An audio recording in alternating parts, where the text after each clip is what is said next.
Tonight, President Joe Biden's decision not to seek re-election is sending shockwaves across the political landscape. President Biden then backed Vice President Kamala Harris to run in his place. Nancy Cordes has more from the White House. The historic and stunning announcement from President Biden came early this afternoon.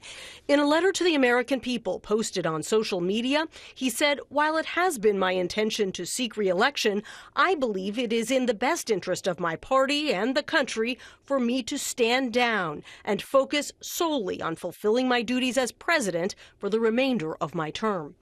The announcement threw the race into disarray. No sitting American president has dropped out of a campaign so late in the election cycle.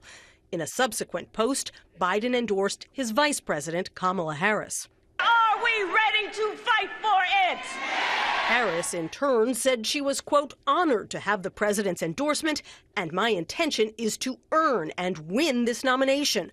We have 107 days until Election Day. Together we'll fight, and together we will win. Delaware Senator and Biden ally Chris Coons said it was a hard decision for the president. I still believe he could have beaten Donald Trump, but I also know that what he's done today is in the best interests of our nation. A slew of political heavyweights are already backing Harris, including both Clintons and many members of Congress.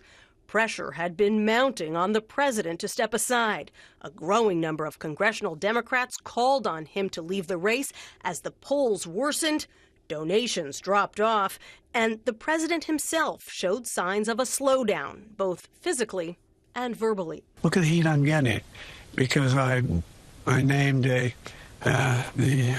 Secretary of Defense a black man. On top of all that came the president's COVID diagnosis on Wednesday, forcing him to cut short a campaign trip to Nevada.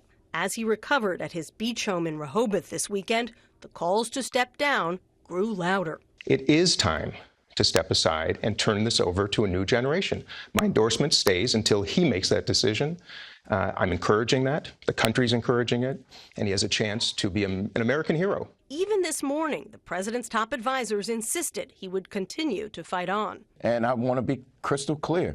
He's made a decision, and that decision is to accept the nomination and run for re-election, win re-election. After Biden pulled out, the Republican nominee, Donald Trump, slammed him, saying he was not fit to serve from the very beginning.